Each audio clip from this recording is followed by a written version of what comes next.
Ngapain harus mondok pesantren? Ngapain masih remaja harus hidup pendidikan di pondok pesantren?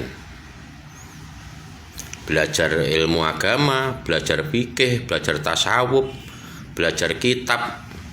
Ngapain? Belum nanti di pondok pesantren itu banyak aturannya.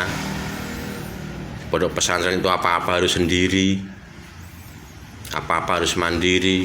Belum nanti kita saat bertemu dengan kiainya, gurunya, kita harus menunduk, kita harus membungkuk.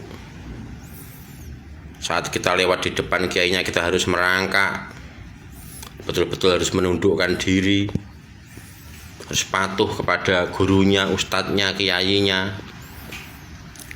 Ngapain pendidikan seperti itu? Pendidikan macam apa seperti itu?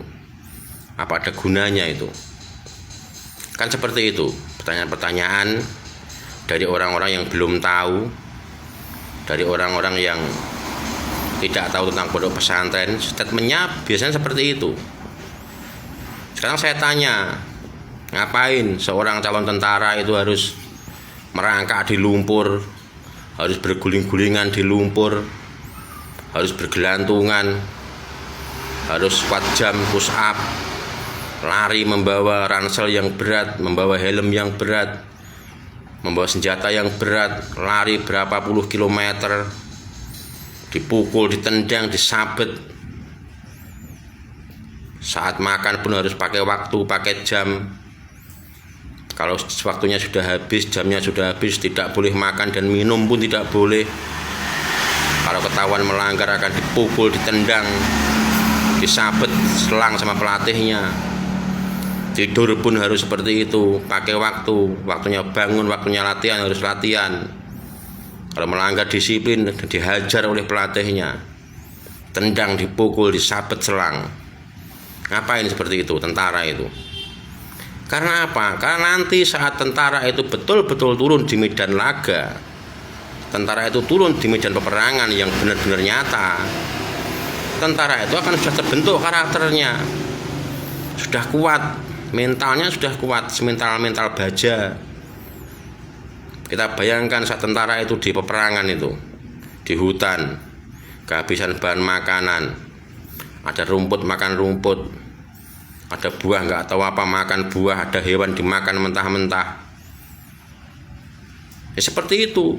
Tujuannya pendidikan yang keras itu seperti itu, agar tentara nanti saat dia turun di medan laga, di medan perang yang sebenarnya, dia tidak kaget, sudah terbiasa dengan latihan-latihan keras seperti itu.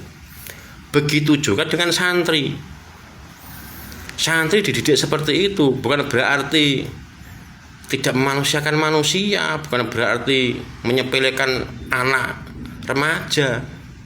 Itu dididik supaya punya sopan santun, akhlak unggah-ungguh, andap asor tepo sliro. Saat nanti santri sudah turun di kehidupan yang nyata, sudah keluar kepada kehidupan yang bersosial, maka santri ini akan terbiasa dengan keadaan-keadaan yang tak menentu. Kalau sukses, dia sudah terbiasa. Kalaupun hidupnya susah, dia sudah terbiasa dengan kehidupan di pondok pesantren. Dia dibekali dengan ilmu-ilmu agama, tahu mana yang benar, mana yang baik, mana yang buruk, tahu sopan santun, bagaimana dengan adab dengan orang yang lebih tua, bagaimana adab dengan orang tua, bagaimana adab dengan guru, bagaimana adab dengan sesama, teman-temannya, kawannya, orang yang lebih muda, bagaimana adabnya. Santri itu tahu.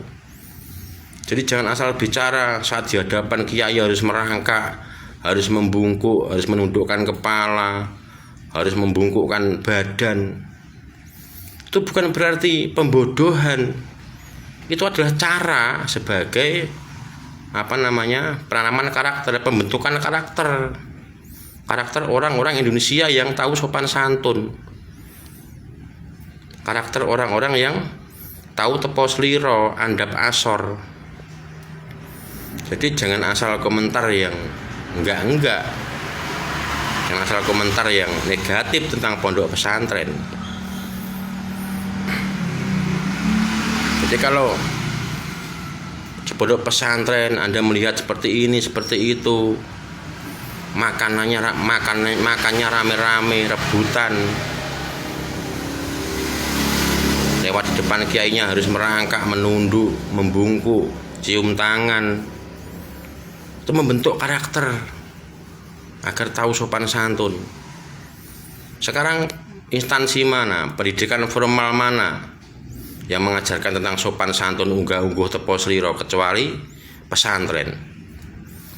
Pendidikan formal saya kira kurang tentang sopan santunnya, maka banyak murid-murid yang berani dengan guru, cengengesan dengan guru ya, celalean dengan guru, kurang sopan dengan guru, karena pembentukan karakternya tidak ada. Tapi kalau di pondok pesantren, jangankan berani, menatap wajah pun harus sopan. Makanya orang-orang santri itu sama orang tua sangat menghargai. Boso. Jadi yang belum tahu tentang kehidupan pesantren, yang belum tahu tentang bagaimana kehidupan di pondok pesantren, itu jangan asal mengeluarkan statement yang seakan-akan pesantren itu keras, pesantren itu sak senengi dewi, hidup kiainya hidupnya mewah-mewah, sedangkan santrinya susah. Kiainya membawa mobil mewah, santrinya jalan kaki. Itu karena tuntutan kiai-kiai itu harus pergi ke sana kemari, menghadiri pengajian ke sana kemari, memberikan ilmu kepada santri di sana, santri di sini. Mobil-mobil mewah pun itu yang ngasih santri-santri yang dulu yang sudah sukses. Santri yang sudah sukses ingat dengan pondoknya, maka dia ngasih mobil pada gurunya, kiainya. Itu sudah biasa. Bukan berarti hidup mewah itu enggak, pamer kemewahan itu enggak. Seorang kiai itu memikirkan bagaimana santrinya, bagaimana muridnya, bagaimana anak didiknya. Tiap hari, tiap malam mereka menangis memikirkan santrinya. Jadi tolong jangan mengeluarkan statement yang tidak Anda tahu.